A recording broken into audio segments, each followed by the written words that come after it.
Bom, pessoal, esse aparelho aqui que eu vou estar mostrando para vocês, ele veio de um aluno do curso de manutenção do celular inscrito aqui no canal André Cisp, que é o Guilherme. Ele resolveu enviar para nós, para a gente fazer uma análise mais profunda aí, para estar identificando o defeito do aparelho.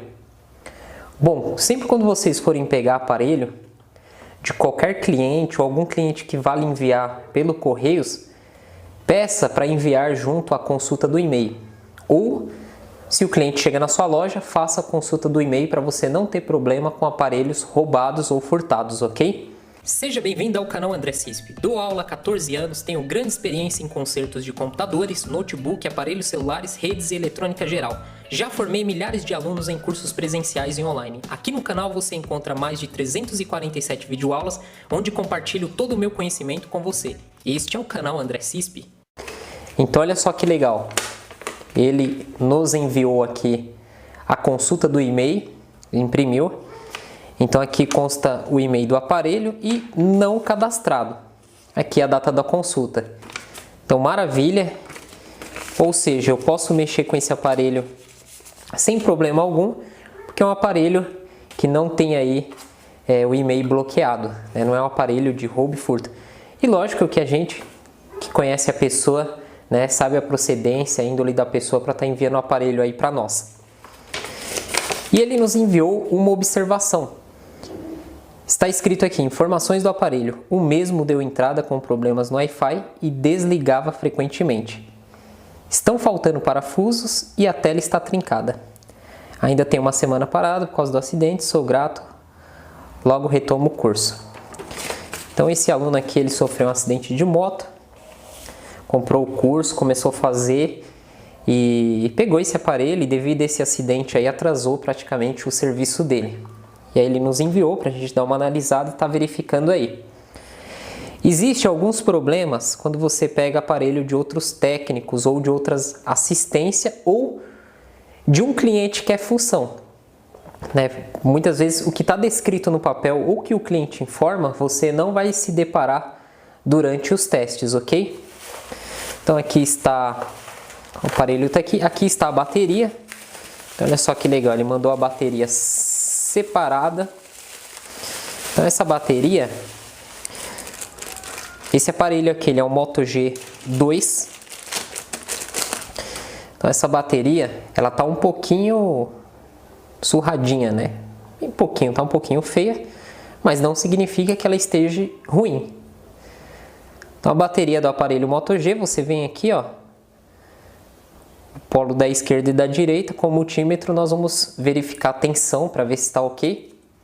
Muitos aparelhos que não ligam, pode ser por causa da bateria. A bateria abaixo da tensão de processamento e aí o aparelho não liga. Então nós vamos fazer o teste, se a bateria estiver com essa tensão abaixo do processamento, né, que o celular ele não consegue ligar, né, ele não tem um sinal para ligar, nós vamos fazer a ativação. Se ela estiver boa, a gente vai deixar ela de lado e vai prosseguir com a análise do aparelho. Então aqui consta o aparelho, vamos abrir aqui. Guilherme aí mandou muito bem embalado o aparelho. Bom, aqui está o aparelho, é um Motorola Moto G2 XT1069. Está sem a tampa traseira, faltando alguns parafusos. Ó, já foi mexido aqui para uma outra assistência. Dia 3 de maio de 2017. Tela trincada. Então creio que esse aparelho aí vai trazer algumas surpresas para nós, certo? Então antes de mexer nele, vamos verificar aqui se a bateria está ativada. Vamos colocar o multímetro aqui na posição V tracinho, que é a tensão contínua. Tá, colocamos aqui. E a gente vem aqui, ó. Colocamos uma ponta aqui do lado esquerdo, a outra do lado direito. Então essa bateria, deixa eu inverter aqui. Aqui é o negativo e aqui é o positivo. Não tem problema se você inverter, ele vai dar tensão, mas vai dar aí negativa. Então nós temos 3,9 volts. Então essa bateria eu não preciso fazer ativação. Está ok, então vamos partir para a análise do aparelho, ok? Vamos desligar aqui o multímetro. Então esse aparelho ele veio com 1, 2, 3, 4, 5, 6 parafusos. Estão faltando 2, 4, 6, 8 parafusos. Vamos remover aqui os parafusos que tem no mesmo.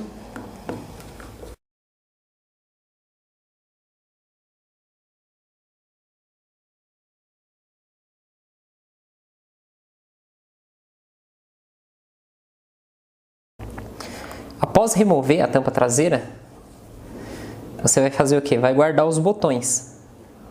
O botão de power e os botões do volume, ok? Se a bateria ela estiver conectada aqui, você vai desconectar.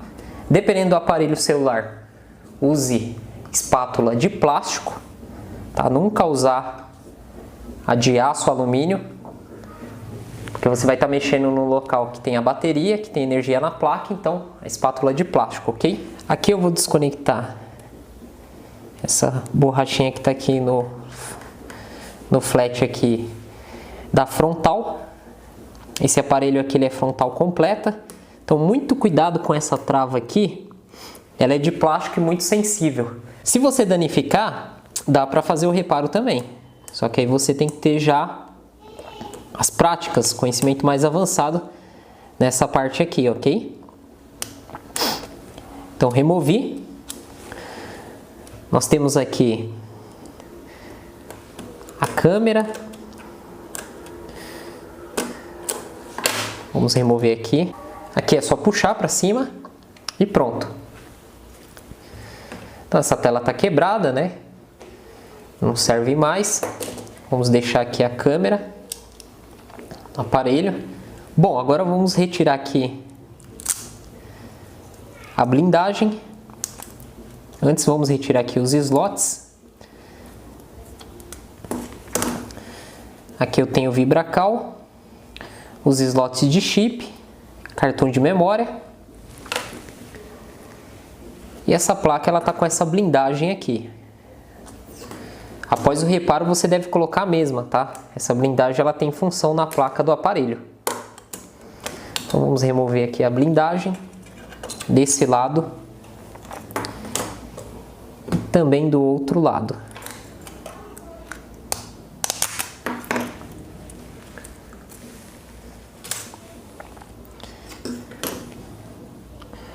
Bom, então aqui está a placa. E aí o que eu vou fazer? Nós vamos colocar tensão nela utilizando aí a nossa fonte de bancada, ok? Essa é a fonte de bancada que eu utilizo para fazer a reparação aí de placas de equipamentos. Essa fonte ela trabalha aí no máximo 30 volts em sua tensão e a sua corrente vai até 5 amperes. Ah, mas é muita coisa para celular? Sim, porém aqui nós não fazemos somente conserto de aparelhos celulares. Trabalhamos também com conserto, reparação de placas-mães de notebook e placas-mães de desktop. Ao ligar a fonte, você vai ver aqui os dois visores, o da corrente e o da voltagem. A voltagem nós colocamos 19 volts. Estava trabalhando com a placa de notebook, então na última utilização foi ajustado aí para 19 volts a tensão, para alimentar uma placa de notebook. No caso de aparelho celular, nós vamos reduzir, tá? Você não deve aplicar nunca essa tensão numa placa de celular. Antes de você usar a fonte de bancada numa placa, num componente eletrônico, em algum aparelho, em algum setor da placa, você tem que conhecer as tensões que essa placa trabalha, que esse aparelho trabalha, que esses componentes trabalham ou que aquela parte do circuito trabalha. Porque se você aplicar a tensão errada, você vai danificar a placa, ok? Muitos costumam colocar aí 2 volts para acompanhar o consumo de corrente e aumentando gradativamente até 4,5, ok? Aqui eu vou colocar em 3.7 e já vamos fazer a aplicação na placa do celular. Então, se você não tem uma placa ativadora de bateria igual o professor Luiz utiliza no curso, eu não tenho aquela placa. Então, olha só as garrinhas da nossa fonte. Está vendo? Não são tão finas assim. Então, se você tiver essas garras da fonte de bancada bem fininha, fica melhor para você trabalhar. Então, eu vou colocar a preta no ponto de terra da placa e a vermelha nós vamos colocar lá no positivo da placa para fazer a alimentação e vamos acompanhar aí o consumo da corrente, ok? Estamos aqui com a placa, a ponta preta da fonte de bancada vamos colocar em um ponto de terra, vamos colocar aqui, ó, em volta do conector de carga, que é terra, e a ponta vermelha nós temos que colocar aqui no positivo, que é esse pino aqui de baixo, onde entra aí os 3.7 volts. Vamos aproximar aqui. Então é esse pino aqui, ó, que eu vou estar colocando ele. Porém, a ponta, ela é muito grossa. E se eu colocar aqui, ela vai encostar no terra, encostar em outros terminais. Então o que nós vamos fazer? Com a pinça, você vai pegar essa ponta da fonte e vai colocar na pinça. E aí, com a ponta da pinça, você vem aqui e você consegue alimentar a placa. Tá? Então você vai fazer isso aqui, ó, você vai encostar. Ó, você vai pegar a ponta vermelha e vai encostar aqui. Ok? E vai acompanhar na fonte de bancada se tem ou não consumo de corrente. Vamos lá. A placa vai ser alimentada com uma voltagem de 3.7. Vamos colocar aqui a ponta da pinça no conector positivo da placa, no pino positivo do conector. A corrente ela está em 0.31 amperes, 310 miliamperes. Será que alguma coisa vai esquentar aqui na placa? Então nós vamos fazer um simples cálculo. Estou com a calculadora aberta e vamos fazer o cálculo para descobrir qual que vai ser a potência dissipada. Então vamos pegar aqui 3.7 vezes 0.30, não lembro agora. Vamos colocar 33 miliamperes. Para você descobrir a potência, você faz o quê? Tensão vezes corrente, voltagem vezes corrente, que é a tensão vezes amperagem. Então eu peguei os 3.7 que deu lá no visor da fonte, que é o que nós estamos alimentando a placa, vezes a corrente de consumo, tá? Em miliampere. Então vai dar 1,2 watts, uma potência aí que vai dissipar calor em alguma parte da placa, ok? Bom pessoal, voltando, a ponta preta está aqui no terra e a vermelha eu vou colocar de novo aqui no positivo, ó, 0.31. É um consumo baixo, mas alguma coisa vai dissipar calor. Se o consumo da corrente fosse 0,0 alguma coisa aí, um consumo muito baixo, a gente poderia desconfiar de software. Então quando a placa ela não liga e não apresenta consumo ou o consumo é muito baixo na fonte, nós podemos desconfiar aí do software. Muitos problemas são solucionados fazendo o software. Então vamos alimentar essa placa novamente e vou dar aqui o power. Ao pressionar o power, a placa ela faz um barulho e a corrente não aumenta. Vocês não vão conseguir ouvir o barulho. Eu estou ouvindo aqui o barulho. Ao pressionar aqui o botão power, existe um barulho. Normalmente, quando você escuta um barulho na placa, ela tem um consumo de corrente, não liga, estou pressionando o power e você escuta um barulho, é algum CI, algum componente que está com fuga de corrente. Então existe essa fuga de corrente, ok? Bom pessoal, voltando aqui ao vídeo, eu conversei com o cliente, o Guilherme, informei para ele que a placa dele está com consumo de corrente sem ligar, um consumo que não era para ter. E ao pressionar o botão de ligar, algum dos CIs aqui faz barulho. E ele me informou algo muito triste, algo inaceitável. Se eu soubesse disso, eu nem tinha pegado esse aparelho. Ele relatou que o cliente abriu o aparelho celular e colocou o secador de cabelo. Provavelmente o cliente deu uma pesquisada, porque o que relata aqui no papel que são problemas no Wi-Fi e o aparelho desligava frequentemente. E aí o cliente abriu o aparelho e colocou secador de cabelo na placa, jogou secador de cabelo. E o secador de cabelo, o ar dele é muito forte. Então provavelmente algum CI de solda BGA está com essa fuga de corrente. Ao aproximar o ouvido, dá para verificar que vem dessa parte aqui. Aí eu estou desconfiando do Power Manager, CI de Power Manager, ok? Como o barulho está vindo dele, provavelmente é ele que está dissipando calor. Antes de eu usar o congelante, vamos colocar aqui o nosso multímetro na escala de bip. Tá, ele vai emitir aí o sinal sonoro. E vamos aqui em cima de alguns capacitores. Ó, esse capacitor aqui não era para fazer esse bip, tá fazendo. Tá aqui do lado esquerdo do Power Manager. Esse aqui abaixo não tá apitando. Deixa eu ver esse aqui do lado. Ó, mais um apitando, temos dois aqui. 3. Deixa eu ver esse aqui.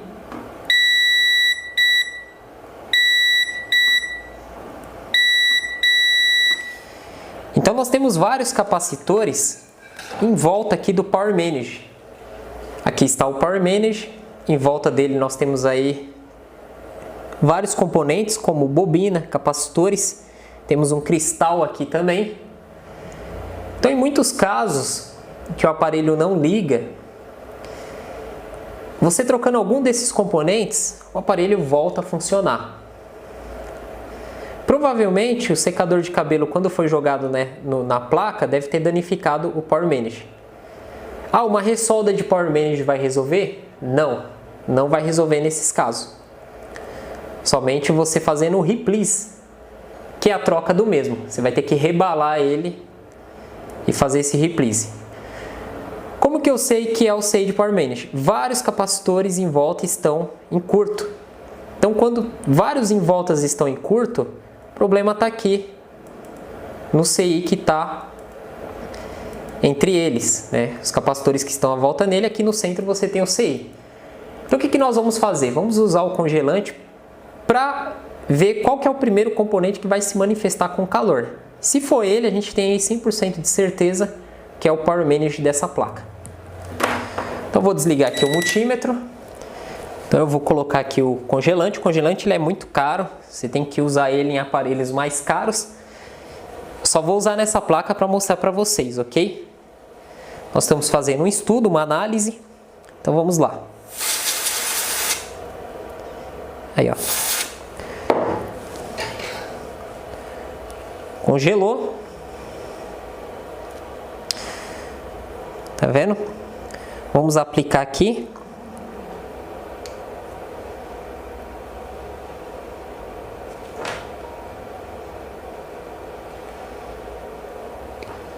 E olha só quem está se manifestando.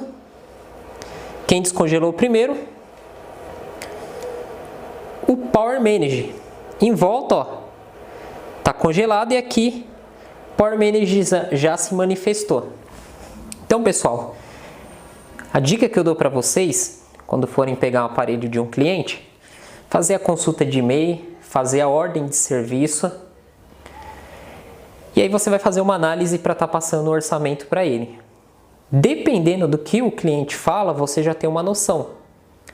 Então, no caso do Guilherme, se ele tivesse me dado mais informações, né, não sei se foi o cliente, se foi ele, enfim, mas ele falou que foi o cliente que jogou aí o secador de cabelo, eu não teria pegado essa placa aqui, não teria pegado esse aparelho, né, porque tempo é dinheiro na bancada. Então, o celular é muito complicado, porque cai na água, queda, e o cliente, ele omite essas informações de nós. Então, vai ter casos que você vai pegar aparelhos que não ligam. Muitas vezes é um software. Você colocou na fonte, não tem consumo de corrente, consumo muito baixo, você sabe que a potência ela vai ser muito baixa e não vai dissipar calor. Você faz um software, resolve.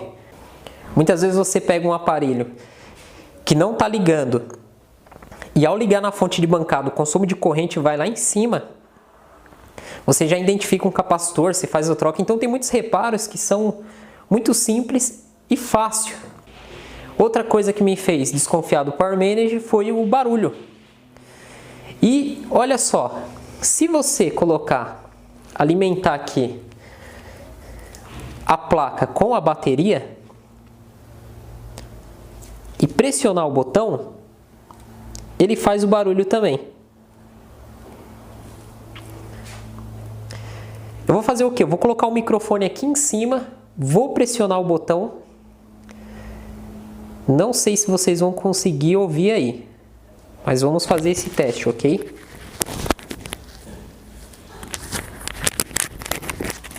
Ó, coloquei o microfone. Vou pressionar o botão agora. Soltei. 1, 2, 3, vou pressionar. Soltei. Então o barulho ele vem daqui. Então nós conseguiríamos identificar o defeito sem precisar da fonte de bancada. Abriu o aparelho, colocou a bateria, pressionou, opa, alguma coisa está fazendo barulho, tem aí uma fuga de corrente. Bom, pessoal, eu fiz essa análise para vocês verem que nem tudo que a gente pega a gente consegue consertar. Então, no caso desse Power Manager, eu não faço a troca. Fui aqui em vários técnicos na minha cidade. Nenhum faz a troca também. Não encontrei ninguém que queria fazer o conserto dessa placa. O professor Luiz falou que não faz. Só faz ressolda. Ressolda é bem simples de fazer. E eu fiquei com receio de tentar fazer a troca. Porque muitas vezes você troca o Power Manager e o problema continua em algum outro setor da placa. Então, o aparelho que já foi mexido, já passou em outras assistências técnicas. Tá com relato aí que o cliente utilizou o secador de cabelo. Então, esse vídeo serve como lição para vocês ficarem atentos nos aparelhos que você pega e tentar obter o máximo de informações desse aparelho. Porque a análise vai ser feita em cima de várias informações que o cliente passou para você. Em muitos casos, aparelhos que não ligam, um simples software resolve. Em outros casos, a troca de um capacitor, uma ativação de bateria, um botão power. Em outros casos, nós pegamos aí um CI BGA com fuga de corrente. É um caso mais complicado, né? Uma parte mais avançada aí, de análise, até mesmo para estar fazendo a troca, né? Tá rebalando aí esse CI. Você tem que ter o stencil correto, refazer ali as esferas de solda e soldar e ter a sorte do aparelho voltar a funcionar. Porque eu falei, possa ser que alguma outra parte do circuito foi danificada também. De início, com a fonte nós conseguimos identificar defeito no Power Manager. Mas após a troca por outro bom, pode ter mais alguma surpresa. Ok? Espero que tenham gostado da aula. Na descrição do vídeo